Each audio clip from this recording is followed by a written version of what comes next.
السلام عليكم ورحمة الله وبركاته. بسم الله الرحمن الرحيم. إن الحمد لله نحمده ونستعينه ونستغفره ونعوذ بالله من شرور أنفسنا ومن سيئات أعمالنا. من يهده الله فلا مضل له ومن يضلل فلا هادي له، وأشهد أن لا إله إلا الله وحده لا شريك له، وأشهد أن محمدا عبده ورسوله صلى الله وسلم وبارك عليه وعلى آله وصحبه أجمعين. أما بعد، قال المؤلف رحمه الله تعالى: باب قول الله تعالى: يعرفون نعمة الله ثم ينكرونها وأكثرهم الكافرون. يعرفون نعمة الله ثم ينكرونها وأكثرهم الكافرون. أراد المؤلف رحمه الله تعالى في هذا الباب بيان أن إضافة النعم إلى غير الله تنافي التوحيد، ونسبة النعم إلى غير الله نوعان. النوع الأول نسبتها باللسان مع إقرار القلب بأنها من الله، وهذا شرك أصغر. النوع الثاني نسبتها إلى غير الله مع اعتقاد القلب أنها من الغير، من هذا الغير، وليست من الله، وهذا شرك أكبر. وهذا شرك أكبر. Donc, dans ce chapitre, l'auteur rahimahullah ta'ala annonce comme titre la parole d'Allah tabaraka wa ta'ala qui a pour sens: ils reconnaissent les bienfaits d'Allah, puis les renient. Et la plupart d'entre eux sont dans l'ingratitude et la mécréance. Je répète, ils reconnaissent les bienfaits d'Allah, puis les renient. La majorité des gens reconnaissent que les bienfaits leur viennent d'Allah. Malgré cela, ils les renient. Et la plupart d'entre eux sont dans l'ingratitude et la mécréance. En fait, dans ce chapitre, l'auteur, rahimahullah ta'ala, nous cite ou plutôt nous explique le jugement quant au fait d'affilier les bienfaits à autre qu'Allah Azza wa Jal. Le jugement de celui qui affilie les bienfaits à autre qu'Allah Azza wa Jal. D'où as eu toute cette richesse? C'est grâce à mon intelligence, grâce à mes efforts, grâce à mon travail, grâce à mes parents, grâce à mes grands-parents, grâce à mes collègues, grâce à mon employeur. Ceci, cela. D'accord? Il affilie les bienfaits à autre que celui qui les donne véritablement, à savoir Allah tabaraka wa ta'ala. Et ça, c'est contraire au monothéisme pur. C'est contraire au tawhid.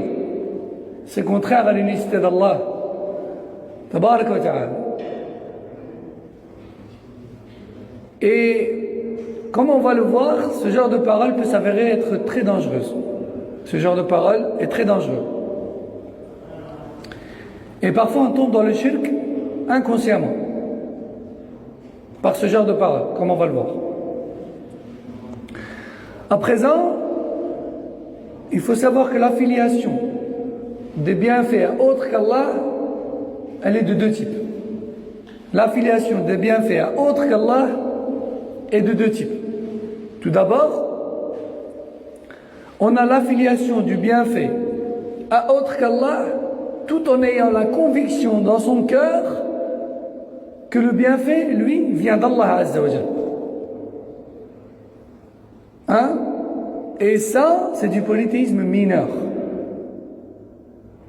En fait, ce qu'on veut dire par là, c'est que le fait de dire cet argent ou cette richesse me vient de mes parents, c'est un héritage qui me vient de mes parents, c'est grâce à mes parents. Même si on sait sur le moment que c'est Allah qui donne, si en disant cette parole, on a oublié Allah Azza wa Jal qui est le pourvoyeur, si au moment où on le dit, on a oublié Allah Azza wa Jal, c'est du shirk mineur. C'est du shirk mineur. Inutile de préciser que celui qui le dit tout en ayant la conviction dans son cœur que cette richesse vient directement de cet autre qu'Allah et non pas d'Allah, c'est de la mécréance, c'est du polythéisme majeur. D'accord? Mais la subtilité, elle est où?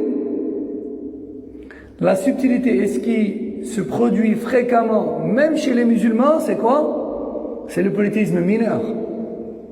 C'est le fait d'affilier à autre qu'Allah ce qui ne revient qu'à Allah Azza wa Jal par oubli de celui-ci.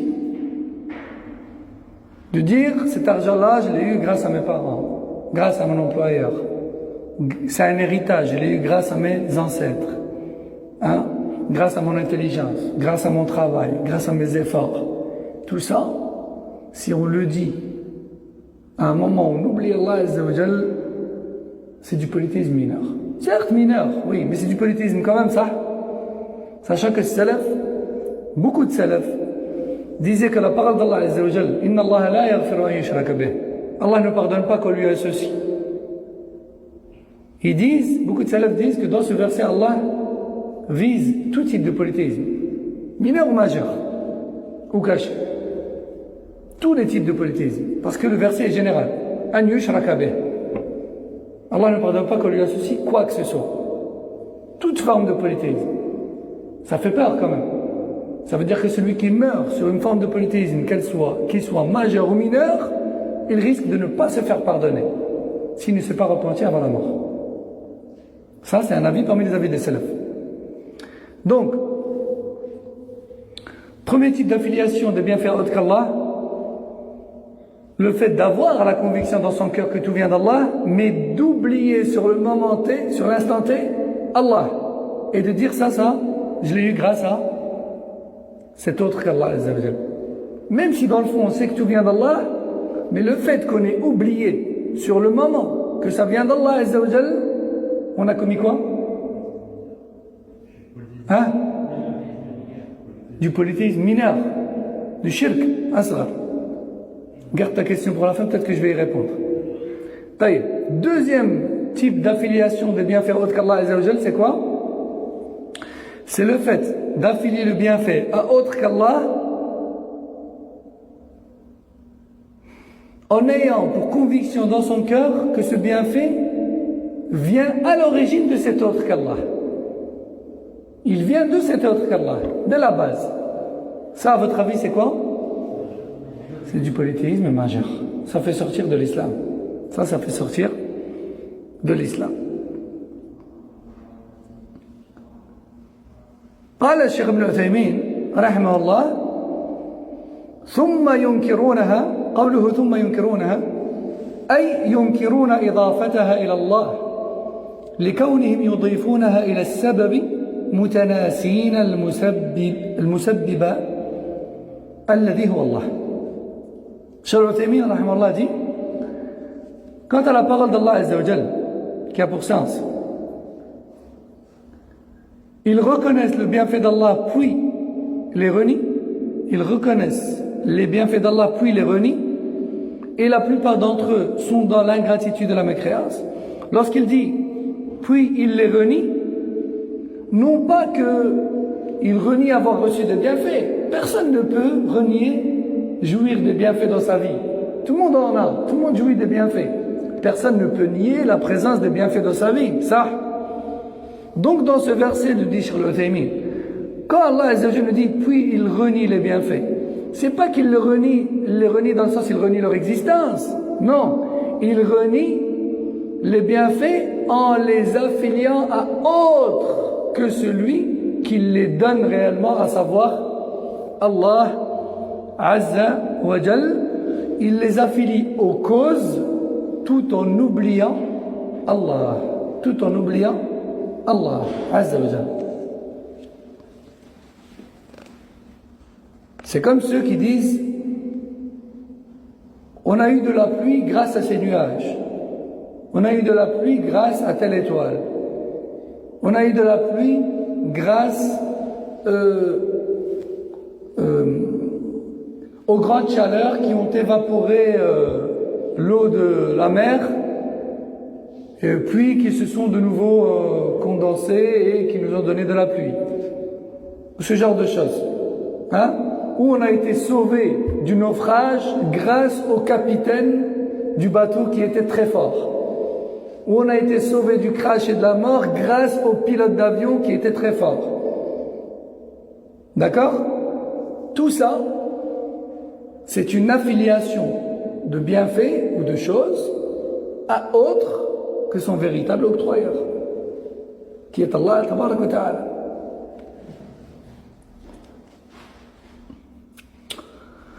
Et Cheikh Al-Uthaymin rahimahullah nous dit que ce verset ne signifie pas qu'il renie les bienfaits dans le sens où il renie leur existence, mais plutôt en les affiliant autre qu'Allah, c'est une manière de les renier. C'est une manière de les renier dans le sens où c'est du kufr al-ni'ma. C'est de l'ingratitude en fait. C'est ce qu'on appelle de la mécréance en échange de bienfaits. Plus correctement traduit en français, ça donne l'ingratitude envers Allah Azza wa Jal, qui est une forme de kufr.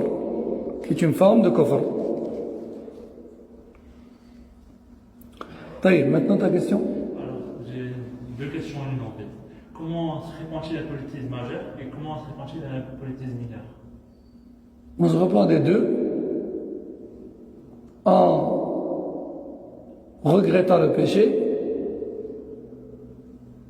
en cessant de le commettre de suite et en décidant fermement de ne plus jamais y retomber. Il n'y a pas un rousse à faire ou soit un peu majeur ou quoi? Ah, tu veux dire si on sort de l'islam et allez? Bah déjà, si la personne a commis ce politisme majeur en connaissance de cause, oui, effectivement, elle est sortie de l'islam. Et donc, en revenant dans l'islam, la vie le plus juste, wallahu a'lam, c'est qu'elle n'est pas dans l'obligation de se refaire le rasul. Parce que le prophète sallam n'a pas ordonné de faire le rasul à tous les convertis. Maintenant, si elle a commis ce politisme majeur par ignorance, elle n'est pas considérée comme étant sortie de l'islam. Parce qu'on annule l'islam que la mécréance majeure commise en connaissance de cause. Oui. طيب.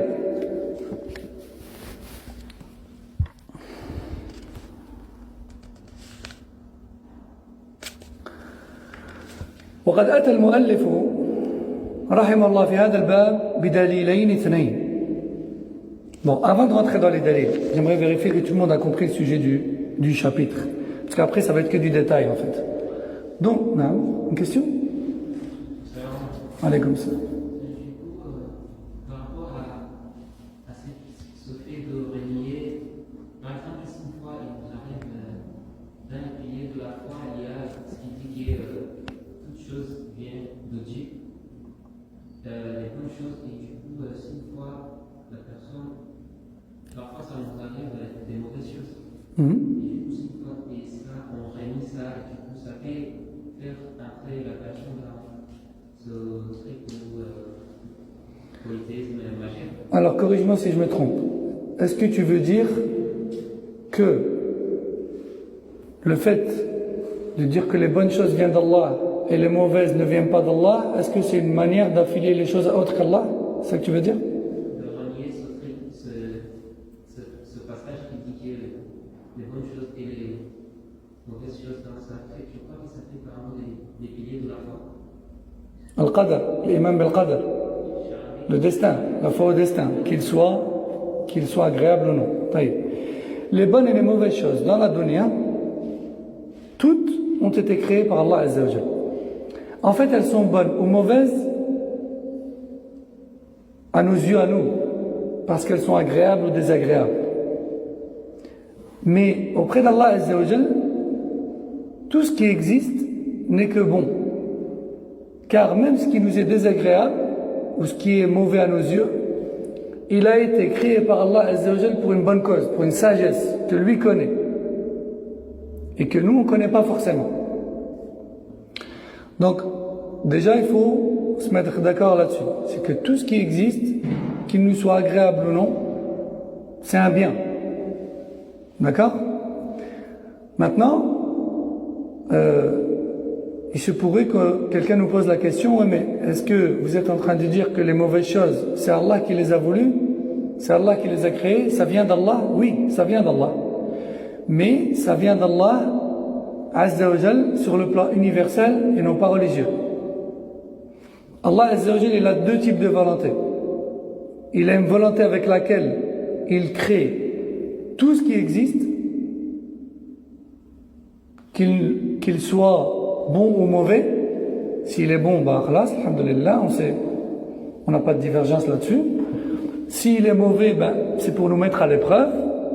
C'est pour nous mettre à l'épreuve. Ça, c'est la volonté universelle. C'est celle par laquelle il crée tout et il veut tout. Et il fait tout exister. Bonnes et mauvaises choses. Après, il a la volonté religieuse, par laquelle il a voulu légiférer et prescrit que les bonnes choses. Que les prescriptions religieuses. Dit autrement, dans ce monde, il y a des bonnes et des mauvaises choses. Qu'Allah a voulu. Et ces mauvaises choses, elles ont une raison d'exister. Il y a une sagesse derrière. Allah, il a voulu nous mettre à l'épreuve. D'accord? À travers ces choses qui nous sont mauvaises. À nous, mais pas à son regard à lui. Ensuite, il a une volonté religieuse, avec laquelle il n'a voulu décider et prescrit que ce qui est bon, à savoir la religion. Donc, d'un côté, on dit que tout vient d'Allah, y compris les mauvaises choses qu'il a créées avec sa volonté universelle. Mais d'un autre côté, ce qui nous arrive de mauvais dans notre vie, on dit également que ça vient de nous, parce que c'est à cause de nos péchés qu'Allah Azza wa Jal a abattu sur nous ces mauvaises choses-là. Mais nous et nos péchés commis, ce sont des causes. Qui est-ce qui a voulu que nous, et notre péché qui s'est produit, et le châtiment qui s'est abattu sur nous, qui est-ce qui a voulu que tout ça existe? C'est Allah, avec sa volonté universelle. Est-ce que j'ai répondu à ta question? Peut-être à travers un exemple, je vais être trop très clair. Vous voulez un exemple? J'aimerais donner un exemple. Vas-y. Par exemple, on était en train de parler avec une personne et il disait que, par exemple, si je vous frappe, et ça vient d'Allah, et moi je lui ai dit que ça vient de toi-même, de ta propre volonté. Vous avez tous les deux raison. Il a raison parce qu'Allah Azza wa Jalla a dit khalaqakum wa ma ta'malun. C'est Allah qui vous a créé ainsi que ce que vous faites. Mais tu as raison aussi. Parce que Allah Azza wa Jalla, il a une volonté qui domine tout, mais il nous a donné à nous, êtres humains, un libre arbitre, une possibilité de vouloir ou non une chose. Donc lui, il a voulu te mettre une gifle. Mais si Allah n'avait pas confirmé sa volonté, la volonté de cet homme par la sienne, il n'aurait pas réussi à te mettre une gifle. Mais comme Allah Azza wa Jalla a bien voulu réaliser ce que cet homme a voulu en te mettant une gifle, alors il a réussi. T'as compris? Tout vient d'Allah Azza wa Jalla. Et lorsqu'on dit qu'une chose vient de nous, elle vient de nous en tant que cause, mais pas en tant que décident suprême. Ça, c'est Allah Azza wa Jalla. C'est clair? Allez, on revient à notre sujet. Celui qui a une question, bi'idhnillah, il l'écrit, comme ça on perd pas le fil, bi'idhnillah. Donc, une question. Quel est le jugement? Je veux des mains levées, pour être sûr, pour repérer les... Quel est le jugement de l'affiliation d'un bienfait à autre qu'Allah Azza wa Jalla? Une main, 2, 3, 4, 5, 6, 7, 8, 9. Ah, tfadal. Hein? Dans tous les cas? Ça peut être majeur. C'est pas là, c'est l'autre. Fais-nous une réponse complète. Quel est le jugement de l'affiliation d'un bienfait autre qu'Allah?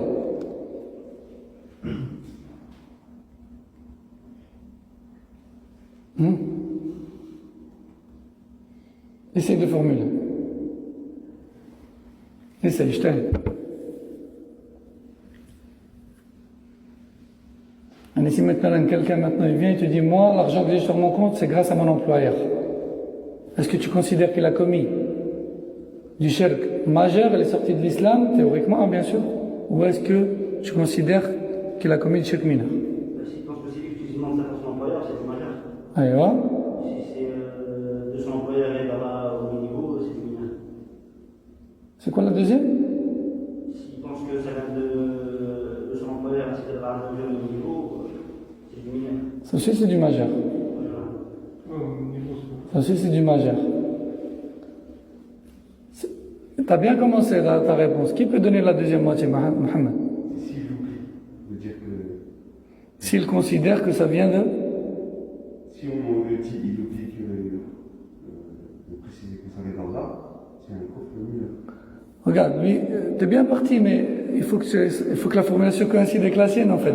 Lui, il a dit, s'il considère que ça vient de l'employeur directement, c'est majeur. Et donc, s'il considère que ça vient d'Allah, mais qu'il oublie carrément d'y penser, il oublie Allah à ce moment-là, c'est du shirk mineur. Je repose la question. Quel est le jugement quand on fait d'affilier les bienfaits autres qu'Allah Azza wa Jal? Nouruddin. Pardon.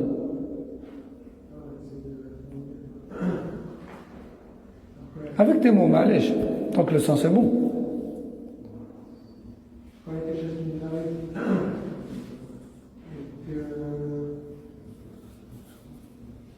on ne connaît pas cette grâce directement, du chef majeur. Donc, quand on considère que ça vient d'autre qu'Allah, directement, c'est du shirk majeur, d'accord? Et si on sait que ça vient d'Allah comme un billet, ça vient du chef mineur. Exactement. Je repose une troisième et une dernière fois la question. Quel est le jugement quand on fait d'affilier les bienfaits autres qu'Allah? Man. Pourquoi tu rigoles? Hein? Fadal. Quand on oublie de dire que ça vient de c'est du mineur, on confirme que ça vient d'autres comme c'est du... Quand on croit, quand on croit dans son cœur que c'est du majeur. C'est clair pour tout le monde? Tout le monde a compris, Hassan? Hassan, les questions à la fin, j'ai dit. Tu n'étais pas là, mais allez, vas-y, dis-moi ta question. Oui. Oui. Le moment où on dit cette parole-là, ça, c'est pas une chose qui s'oublie. C'est pas une chose qui peut s'oublier. Donc l'oubli ici n'est pas une excuse. Nul ne peut oublier que c'est Allah qui donne le bienfait.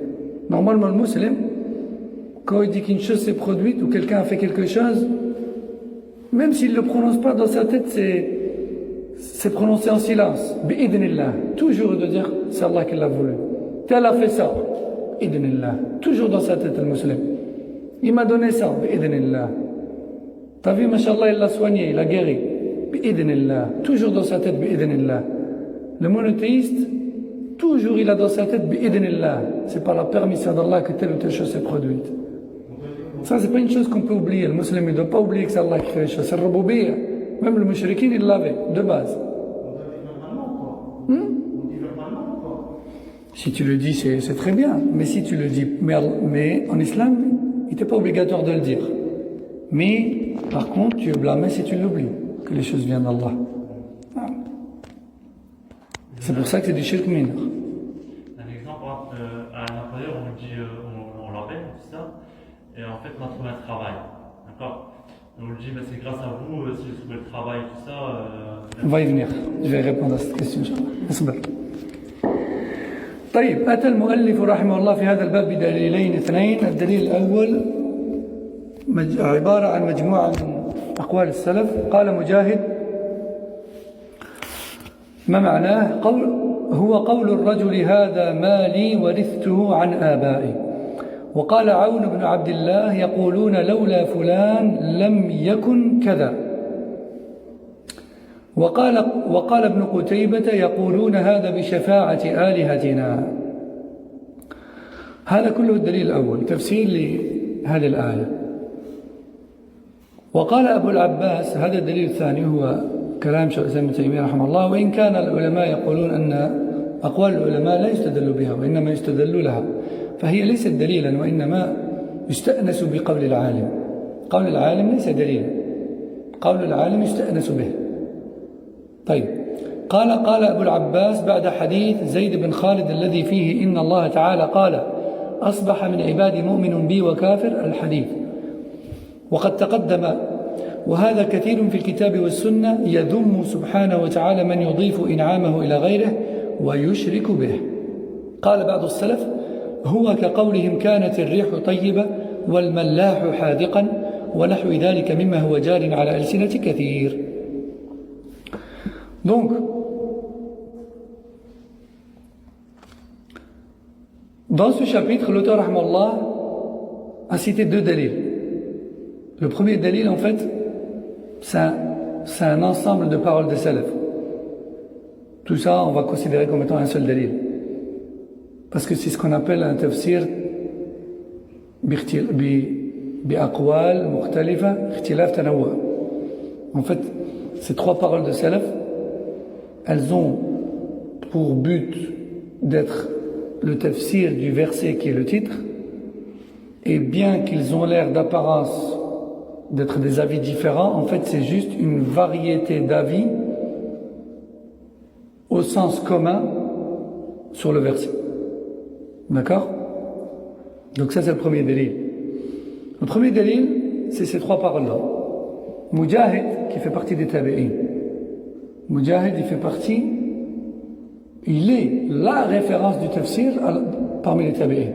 Mujahid, il est la référence du tafsir du Coran parmi les tabi'in.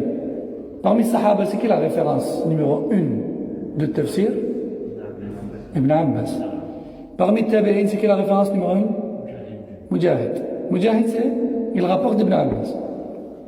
D'ailleurs, certains salafs disaient, si tu trouves le tafsir d'un verset rapporté par Mujahid d'après Ibn Abbas, ne cherche pas plus loin.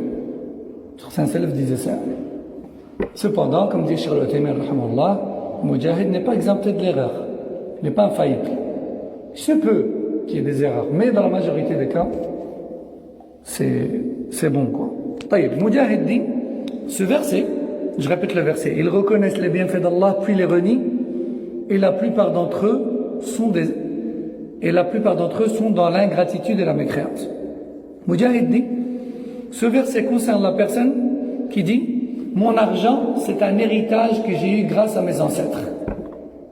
Mon argent est un héritage que j'ai eu grâce à mes ancêtres.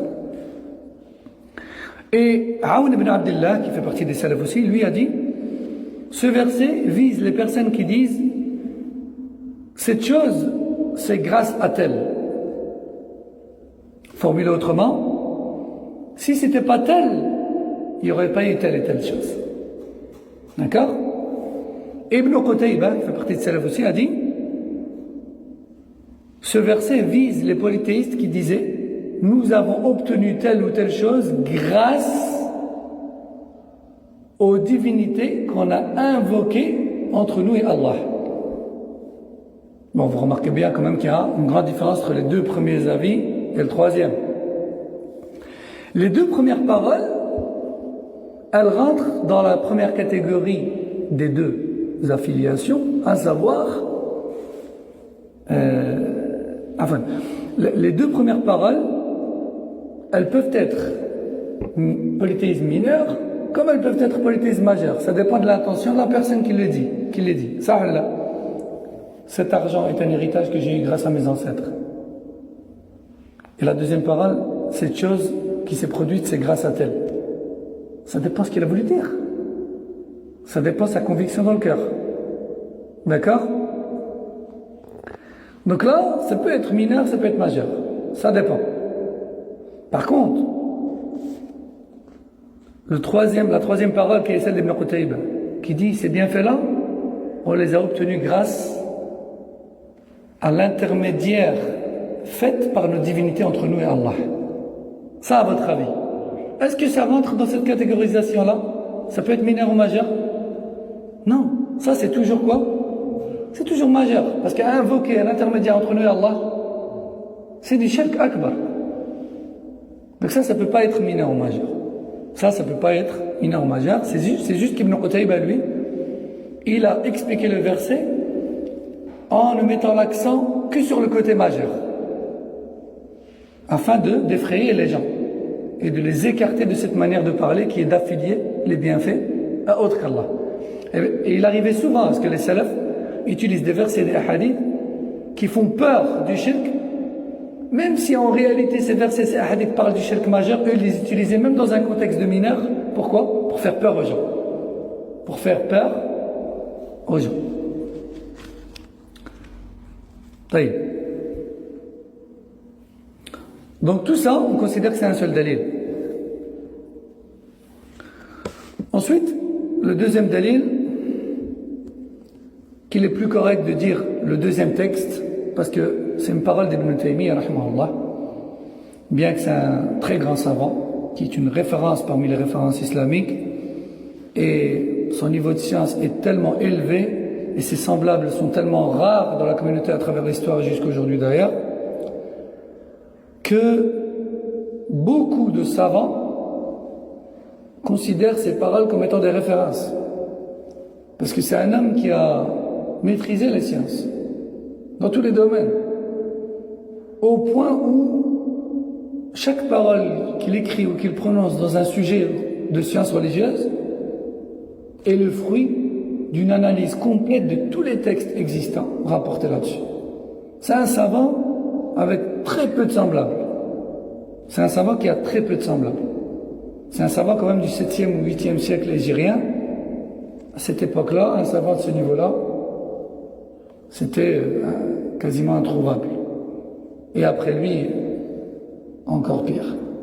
D'ailleurs, la plupart des savants venus après lui puisent dans ses livres, et ceux de son élève Ibn al-Qayyim, rahimahullah. Il y a eu très peu de renouveau dans la recherche et l'ijtihad scientifique après eux, très peu. Mais cependant, pour être juste scientifiquement parlant, les savants disent les paroles des savants, que ce soit Ibn Taymiyyah ou d'autres, les paroles des savants doivent être appuyées par les preuves et non pas utilisées comme preuve. Ça, c'est la réalité, c'est la vérité. Les paroles des savants ne sont pas une preuve. Plutôt, elles sont puisées des preuves. Et aussi, les savants disent, les paroles des savants servent de soutien aux preuves et ne sont pas égales aux preuves. Et on peut citer un certain nombre de dalils, puis ensuite dire, voilà, et telle référence parmi les grands savants a dit. Ce qui va venir juste confirmer et accompagner les dalils, mais pas être utilisé en tant que dalil. D'accord? Après ça, il cite la parole de Cheikh al-Islam Ibn Taymiyyah, rahimahullah, dans laquelle il dit, après avoir expliqué le fameux hadith qu'on avait vu dans le chapitre de l'affiliation du bienfait de la pluie aux étoiles, vous vous rappelez? Montarna binaw ikada, parce que les mouchriquines parmi les Quraysh, ils disaient, on a eu de la pluie grâce aux étoiles, grâce à telle et telle étoile. Hein? Et en fait, ils prétendaient que c'était grâce à certains astres qu'ils avaient reçu de la pluie. Et ce don de pluie de la part des astres, comme ils le prétendaient, ils appellent ça un naw'. C'est pour ça que dans certaines régions, comme chez nous en Algérie par exemple à l'ouest, la pluie, on appelle ça nou. Sabbat al-nou. Hein, on dit. Quand on traduit ça, ça donne la pluie. Il y a eu des précipitations, hein. Il y a eu de la pluie. Il y a eu des chutes de pluie. Il y a eu des averses. Chez nous, à l'ouest, ils appellent ça no. D'accord? À la base, ce terme no, c'est une croyance qui prétend que la pluie vient de la part des astres. À la base, c'est du shirk. D'accord? Bon, certains ulama, comme Cheikh Farkous à notre époque, disent que ceux qui le disent aujourd'hui on n'a aucune connaissance de cette croyance polythéiste ancienne, et en n'ayant pas cette intention-là, on ne considère pas qu'ils sont tombés dans le shirk. On ne dit pas qu'ils sont tombés dans le shirk. Mais si on peut les avertir pour qu'ils changent de terme, c'est mieux. Non. Donc, rappelez-vous de ce hadith-là, c'est un hadith Qudsi, divin, dans lequel Allah Azza wa Jal dit, le prophète sallam a dirigé la prière de Fajr, puis à la fin il a dit, savez-vous ce qu'Allah a dit aujourd'hui? Les Sahaba disent, qu'a-t-il dit? Et le prophète sallam dit, Allah a dit, ce matin, certains se sont réveillés croyants et d'autres mécréants. Comment? Certains ont affilié la pluie qu'il y a eu cette nuit à Allah, donc ils sont croyants. Et d'autres ont affilié la pluie de cette nuit aux astres. Ils sont donc mécréants. Vous avez compris dans quel sens mécréants? Hein? Vous avez compris? S'ils considèrent que ça vient de la part des astres directement, c'est majeur. S'ils considèrent que ça vient de la part d'Allah mais par la cause des astres, c'est du polythéisme mineur. Parce que comme on va le voir, c'est la prétention, c'est une prétention d'une cause qui n'en est pas une. C'est la prétention d'une cause qu'Allah n'a pas déclarée comme telle. Le fait de dire que telle chose est une cause pour telle chose, alors qu'Allah ne l'a pas déclarée comme telle, et n'en a pas fait une cause, et que cela n'est pas prouvé, c'est du shirk mineur. C'est du shirk mineur. Comme le fait, par exemple, de se faire percer les oreilles, comme on le voit chez beaucoup d'anciens, et de mettre, par exemple, des boucles de nhas, comme on dit encore en français, nhas, en cuivre, hein, vous savez, ces petites boucles-là, ici au niveau de l'oreille interne, je sais pas comment on appelle ça ici, là, un lobe de l'oreille, là, et ils disent quoi? Ils disent que ça c'est contre le rhumatisme, pardon. Ils disent que ça, c'est contre le rhumatisme.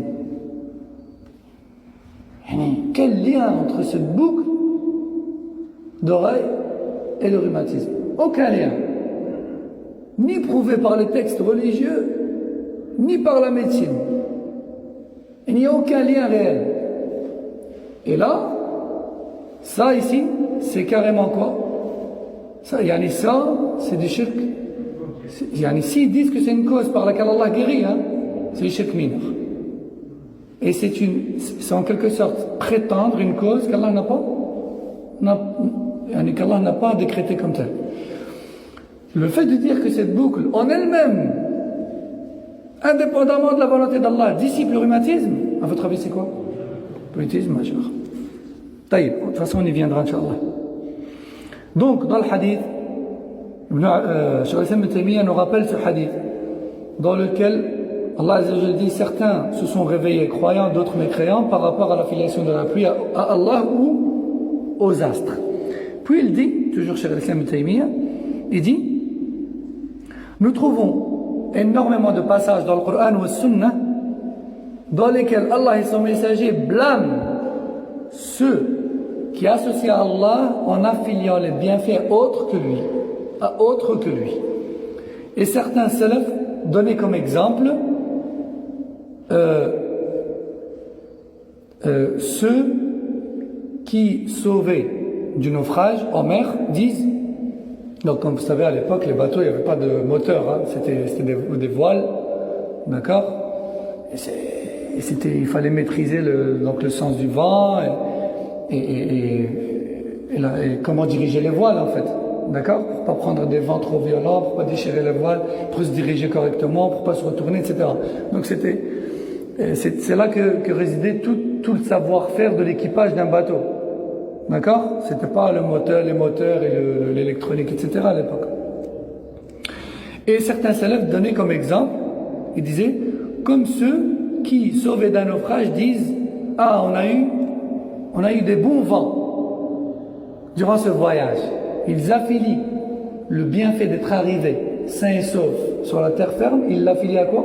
Au vent. Au lieu de dire, ah, grâce à Allah, on est arrivé sains et saufs.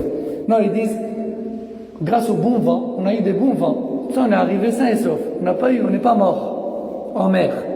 Ou encore ceux qui disent, on a eu un bon capitaine de bord. Et ça existe encore aujourd'hui. Ah, alhamdoulilah, on a eu un bon pilote. Heureusement, ça a bougé dans tous les sens. On a failli se cracher. Mais, grâce au pilote, on est arrivé sains et saufs.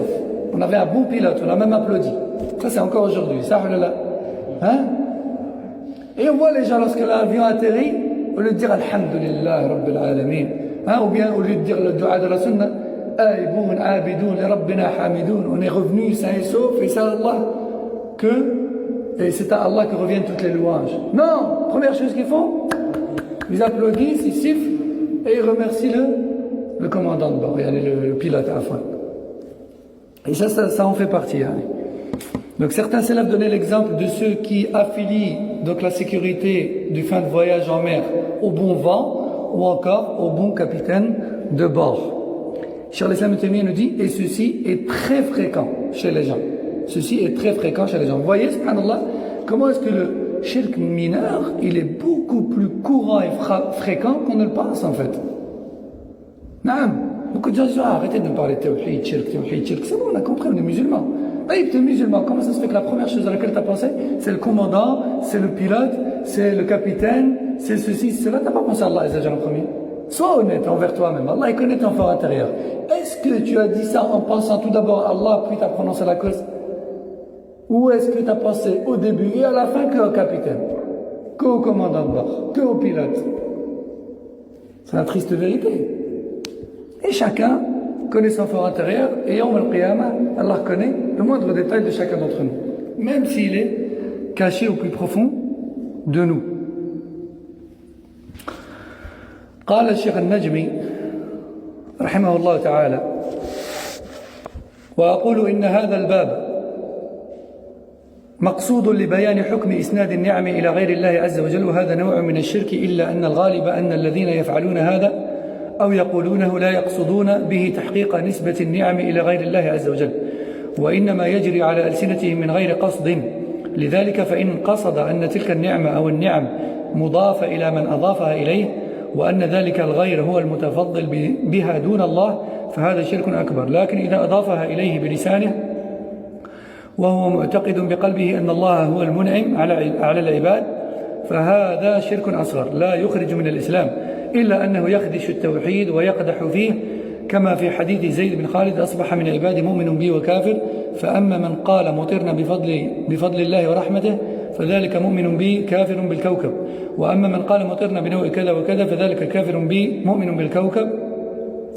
والميزان كما قلت هو ما في القلب فمن علم أن النعم كلها من الله صغيرها وكبيرها فذلك هو المؤمن الموحد وإن جرى على لسانه ما يخالف ذلك كان ذلك من قبيل الشرك الأصغر إلا أنه يخدش كمال التوحيد وهكذا قول من قال لولا الكلب لأتانا اللصوص ولولا فلان لحصل كذا والمخرج من ذلك أن يبدأ في إسناد النعم بالله ثم يعطف سبب المخلوق عليها بثم لولا الله ثم كذا لحصل كذا فإذا فعل ذلك فإنه يعتبر قد أضاف النعمة إلى واهبها وهو الله عز وجل وخرج من الشرك صغيره وكبيره بالله التوفيق.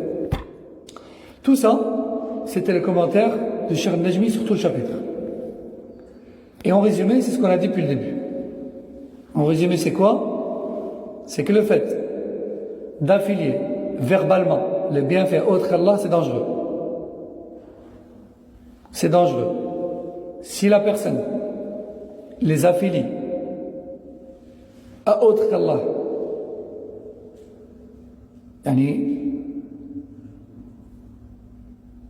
en sortant de l'affaire Allah Azza wa Jal totalement, elle est dans le shirk majeur. Si elle les affilie à autre qu'Allah verbalement, tout en ayant pour conviction au fond d'elle que tout vient d'Allah Azza wa Jal, y compris au moment où elle le dit, il n'y a pas de problème à ce moment-là. Non, il n'y a pas de problème. On va le voir juste après. Là où c'est du shirk mineur, c'est quand elle affilie le bienfait autre qu'Allah, en ayant pour conviction dans son cœur, inconsciemment, que tout vient d'Allah, mais elle a oublié d'y penser au moment où elle a prononcé cette parole. Là, elle a commis du shirk mineur. Tanasa. Au moment de la prononciation. C'est quel mot c'est Il y a trois situations. Soit que la personne, elle dit, j'ai eu cet argent-là grâce à mon employeur. En ayant pour conviction dans son cœur que c'est son employeur qui donne le risque. Le kafir, théoriquement, il est kafir. Deuxième situation. Il dit, moi, j'ai eu cet argent-là de la part de mon employeur. D'accord? Et au moment, à l'instant T où il le dit, il ne pense pas à Allah du tout. Lui, on ne peut pas dire qu'il a fait du shirk majeur, parce qu'il est musulman. Si tu lui poses la question, il va se remémorer et il sait que tout vient d'Allah. Mais au moment où il a affilié son salaire à son employeur, il n'a pas pensé à Allah. Ça, c'est du shirk mineur. On a une troisième situation où la personne dit, moi, cet argent-là, je l'ai eu de mon employeur. Hein, il est convoqué chez la police. D'où vient cet argent qui est sur votre compte? Moi, ça vient de mon employeur. D'accord? Mais dans le fond de lui, non seulement il est musulman, il sait que tout vient d'Allah, mais en plus de ça, au moment où il dit ça vient de mon employeur, il pense en fait que c'est Allah qui lui a donné par la cause de son employeur. Lui, il n'est pas reprochable. Lui, il n'a pas commis shirk, ni majeur ni mineur. Ni majeur ni mineur. Et on va citer une parole de Cheikh Al-Uthaymin juste maintenant, Inch'Allah, là-dessus. طيب, Cheikh Al-Najmi rahimahullah nous dit, quand même une petite faïda à la fin, il dit, la solution pour éviter de tomber dans le shirk, inconsciemment, c'est de toujours dire j'ai eu cette chose grâce à Allah, puis à tel. La solution, c'est de le prononcer directement. Comme ça, tu es sûr qu'il n'y a pas de souci. Hein? Ça, c'est grâce à Allah, puis à tel. Hein? Ça, je l'ai eu de la part d'Allah. C'est grâce à Allah que j'ai ça, puis à mon employeur. C'est grâce à Allah que j'ai réussi à faire ça, puis à ceux qui m'ont aidé. Toujours dire puis. Et de placer la cause après Allah. Et surtout pas dire c'est grâce à Allah et à tel. Parce que ça, c'est placé au même niveau. Et placé au même niveau qu'Allah, c'est du shirk comment? Majeur. C'est majeur. Donc c'est ça la solution, c'est de toujours dire, comme le professeur sallam nous a appris, lorsqu'un sahabi lui a dit Ma sha Allah wa shi'at, ceci est ce qu'Allah a voulu ainsi que toi, il a dit Aj'altani lillahi niddan, m'as-tu placé au même niveau qu'Allah? Dis Ma sha Allah thumma shi'at, dis voici ce qu'Allah a voulu, puis toi, toujours placer la cause après.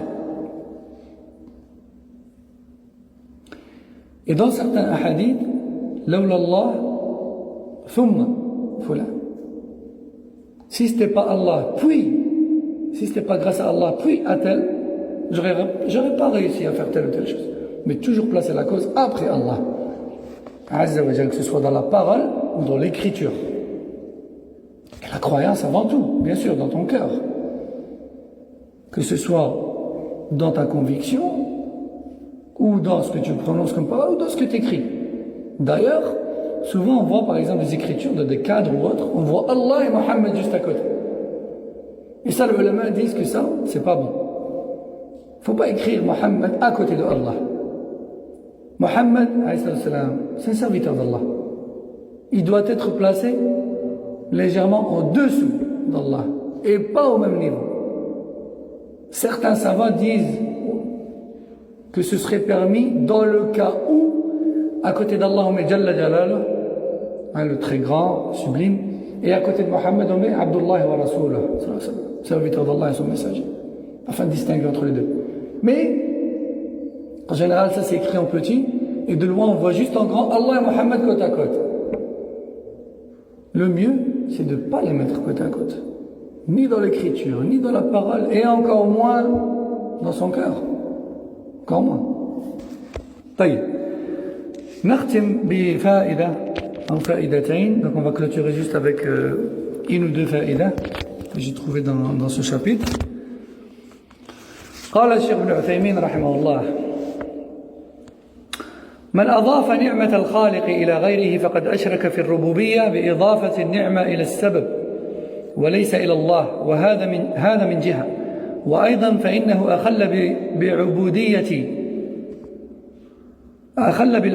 بعبودية الشكر الذي هو من العبادة وهو توحيد الألوهية فهذا الشرك إخلال بالربوبية من جهة وبالألوهية من جهة أخرى إذا قيل لإنسان من أين لك هذا المال فأجاب ورثته من آبائي أو عن آبائي وكان قصده مجرد الإخبار فلا شيء في ذلك، لكن مقصود مجاهد إضافة النعمة إلى سببها وتناسي المسبب وهو الله عز وجل. وكلمة لولا هي عبارة عن إضافة الشيء إلى سبب وحكمها على حسب صحة السبب واعتقاد المتكلم. أولا، إذا كان سبب خفي لا تأثير له كنسبة النعم والأشياء إلى الأولياء والصالحين فهذا شرك أكبر. وإذا كان السبب صحيح ثابت شرعا أو حسا فهذا جائز بشرط أن لا يعتقد تأثير السبب بنفسه وأن لا يتناسى المنعم وأما إذا كان السبب ظاهر لكن غير ثابت لا شرعا ولا حسا فهذا نوع من الشرك الأصغر كالتولى والقلائد، فإن هذا شرك بالله في إثبات الأسباب. نعم، قال الشيخ الفوزان: والأفضل أن يقول الإنسان لولا الله ثم فلان، كما ثبت ذلك عن النبي صلى الله عليه وسلم. وقال أيضا يعني الشيخ الفوزان حفظه الله: ثم ينكرونها أي يعرفون في قلوبهم أنها من الله ولكنهم بألسنتهم ينسبونها إلى غيره، أو العكس يتلفظون بأنها من الله ولكنهم يعتقدون في قلوبهم أنها من غيره. ولهذا فإن أركان الشكر 3: التحدث بها ظاهرا والاعتراف بها باطنا وصرفها في طاعة الله عز وجل. Donc on termine avec ces deux paroles de Cheikh Al-Uthaymin et de Cheikh Al-Fawzan rahimahullah. Cheikh Al-Uthaymin nous dit: le fait d'affilier les bienfaits autres qu'Allah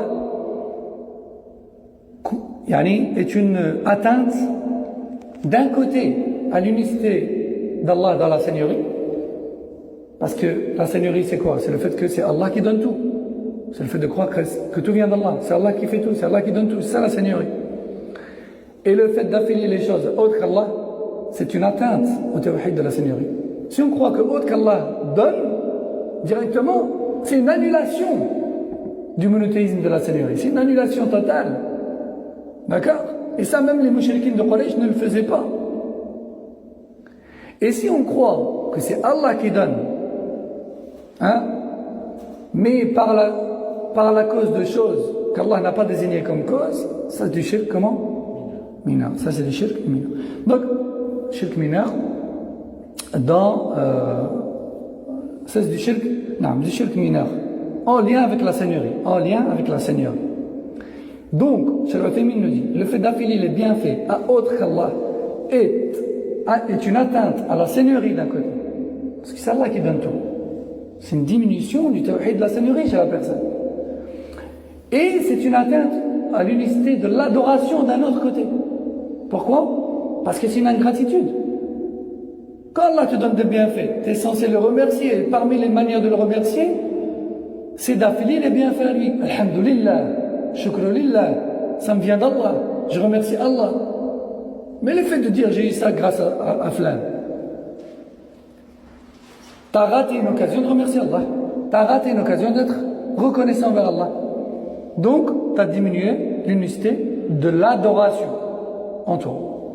Donc, je récapitule, Cheikh Al-Uthaymin nous dit: le fait d'affilier les bienfaits autres qu'Allah, c'est une atteinte numéro 1 au tawhid de la Seigneurie, et c'est une atteinte également numéro 2 au tawhid de l'adoration. Non.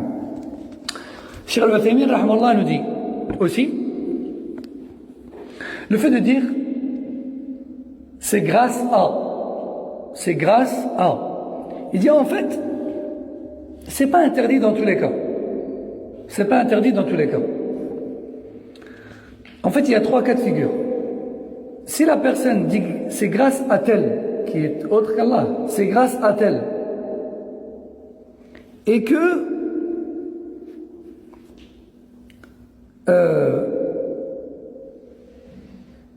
et qu'elle considère que ce tel est une cause, mais qu'en réalité c'est une cause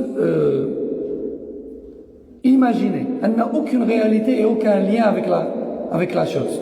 Par exemple, c'est grâce aux alliés d'Allah et aux pieux dans ces tombes-là qu'on a eu tel et tel bienfait.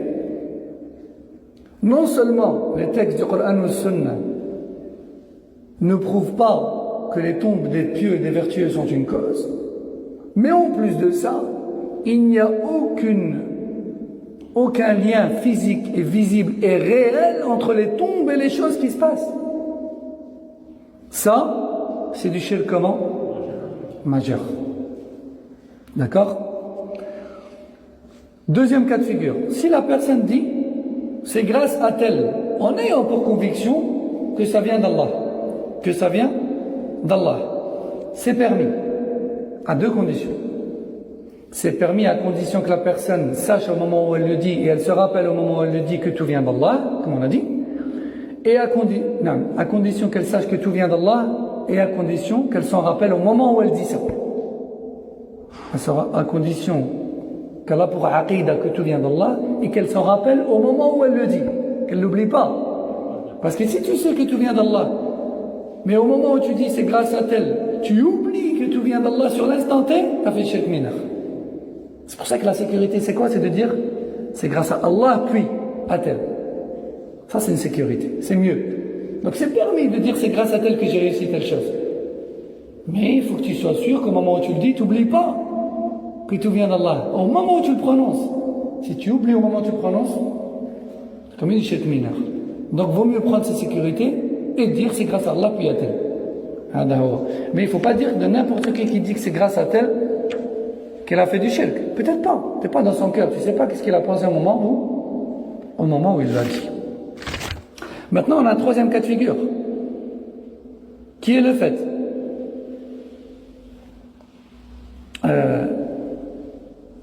de considérer une chose comme étant une cause, de considérer une chose apparente et réelle comme étant une cause, mais elle ne l'est pas en réalité.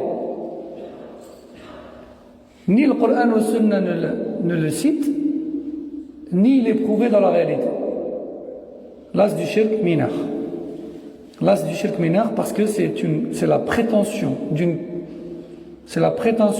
cause qu'Allah n'a pas décidé comme telle. La différence entre celle-là et le premier, c'est que la première, quand on a dit c'est grâce aux pieux, etc., dans leur tombe, ça c'est une cause invisible. Il n'y a pas de lien entre les tombes et ce qui se passe. Même cette cause qu'on prétend, elle est invisible, elle n'est pas réelle. D'accord? Donc ça, c'est du shirk comment? Majeur. La cause, elle est juste prétendue, elle est imaginaire en fait. Mais dans le troisième cas de figure, la cause, elle est réelle, elle est visible. Comme cette histoire d'anneau là. Le musulman qui croit que tout vient d'Allah, mais il met un anneau contre le rhumatisme. Il croit que tout vient d'Allah. Et pour lui, cet anneau qu'il a mis, c'est une cause. Et cet anneau, il est visible, il est réel, il est palpable. On le voit, il est dans son oreille. Mais, ni les textes ne le prouvent, ne le stipulent comme cause, ni il est prouvé médicalement que c'est une cause. Donc c'est du shirk comment? Mineur. Donc en fait, quand on dit que c'est grâce à telle chose ou à telle personne, en fait ça dépend du type de la cause et ça dépend de la croyance de la personne. Si la cause est réelle ou pas, et si la personne croit que ça vient de la cause directement ou bien de la part d'Allah par la cause de cette chose. Vous avez compris la subtilité? C'est pour ça que le tawhid, on doit l'apprendre en général et en détail. Et shirk, on doit l'apprendre en général et en détail. On ne peut pas suffire comme les prêcheurs de la bid'a qui envahissent la toile et qui disent arrêtez de dire que nous on n'appelle pas le tawhid. Nous on dit il faut adorer qu'Allah, il existe un seul Dieu. Nous on dit il ne faut pas adorer autre qu'Allah, il ne faut pas faire shirk. C'est pas bien. Parce que le shirk, adorer les statues et tout, ça c'était avant l'islam. Point. Et puis il passe à autre chose. Comment raviver la flamme, comment faire croître mon amour de couple, comment préparer mes vacances, comment qu'un. Et puis quand tu lui dis tu parles pas de tawhid, il dit mais si, tous mes doros sont basés sur le tawhid, parce que la foi, c'est la foi en Dieu, Dieu unique et tout. Mais où est-ce que tu appelles le tawhid? Hein? Quand Noël vient, il dit, oh, mais il n'y a pas de mal. On croit tous en Jésus. Oui, on croit en Jésus. Mais c'est quoi le shirk qui réside dans Noël? C'est le fait de dire que Jésus est le fils de Dieu. Sachant que nous, on ne dit pas Dieu, on dit Allah, mais dans leur vocabulaire à eux. Ça, c'est pas du shirk. Allah ne dit pas dans le Coran, on mécrit ceux qui ont dit qu'Allah a un fils. Ça, c'est pas du kufr, c'est pas du shirk. Hein? Et lorsqu'ils vont dans les endroits où les gens tournent autour des tombes et invoquent les tombes, ils ne lèvent pas le petit doigt. C'est non, on ne parle pas de tawhid, ça divise. On parle du bon comportement, on parle de l'unité des croyants. Mais où est la foi? Où sont les croyants? Ils adorent qu'Allah, etc., etc. La différence entre le tawhid chez les gens de la sunna et le tawhid chez les gens de la bid'a, c'est que les gens de la sunna apprennent le tawhid dans le moindre détail. Et les gens de la bid'a prétendent enseigner le tawhid, mais qu'en surface. Dès qu'il s'agit de détailler le tawhid, de blâmer shirk, ils sont abonnés absents. Ils sont abonnés absents. Donc, ensuite, juste sur Al-Fawzan, hafidahullah, il dit, donc il se peut que la personne croit dans son cœur que tout vient d'Allah, mais affilie le bienfait verbalement autre qu'Allah. Donc là, ça va dépendre de sa pensée sur l'instant T. Hein? Et il se peut le contraire aussi. Il se peut que la personne elle a pour conviction que les choses viennent de autre qu'Allah, mais elle ment. Elle dit non, tout vient d'Allah. Comme les hypocrites. Tout vient d'Allah. Donc vous avez compris le détail. Hein? Et Cheikh Al-Fawzan nous dit c'est pour ça que les savants disent que les piliers de la reconnaissance envers Allah, shukr, sont au nombre de 3. Si tu veux vraiment être reconnaissant envers Allah pour toutes les ni'mas que tu as, tu dois faire 3 choses. Premièrement, le reconnaître verbalement. Dire clairement, ça c'est min fadlillah, ça vient d'Allah, ça c'est un bienfait d'Allah. T'as une belle voiture, tu connais du Coran, tu connais de la science, t'as des beaux vêtements, t'as des beaux enfants, hada min fadlillah. Ça doit être ça la réponse du musulman. C'est un bienfait d'Allah, alhamdulillah, ça vient d'Allah, c'est Allah qui m'a donné ça. Rate pas l'occasion d'adorer Allah, fais-le, dis ça vient d'Allah. Deuxième pilier de shukr, c'est quoi? S'en rappeler constamment intérieurement. S'en rappeler constamment intérieurement. Quand tu t'es émerveillé par une chose que tu as, rappelle-toi-le intérieurement. Inch'Allah, quand même, c'est un grand bienfait. Allah, il m'a donné des choses. Quand même, Allah, il m'a donné ça. Quand même, Allah, il m'a donné ça. Hein? Regarde, d'autres ne l'ont pas. Moi, il me l'a donné. Parle à toi-même intérieurement. Rappelle-le toi. Troisième pilier du shukr, c'est quoi? D'utiliser le bienfait dans l'obéissance à Allah et pas dans les péchés. Allah t'a donné de l'argent, utilise-le dans le bien. Soit dans l'ibada, bien dans le halal, mais pas dans le haram. Allah t'a donné la bonne santé, utilise-la soit dans l'ibada, soit dans les choses halal, pas dans le haram, etc. pour le reste de ni'am. Et de cette manière-là, Inch'Allah, t'es à l'abri de l'affiliation des bienfaits autres qu'Allah qui peut s'avérer être un shirk. Hein? Quand tu prononces verbalement que tes bienfaits viennent d'Allah, quand tu t'en rappelles intérieurement que tes bienfaits viennent d'Allah, quand tu utilises tes bienfaits pour Allah et dans l'obéissance à Allah, Inch'Allah, tu ne peux pas oublier. Subhanak Allahumma wa bihamdik, ashhadu an la ilaha illa anta astaghfiruka wa atubu ilayk. Sallallahu alayhi wa sallam ala nabiyyina Muhammad wa ala alihi wa sahbihi. Assalamu alaykum wa rahmatullahi wa barakatuh.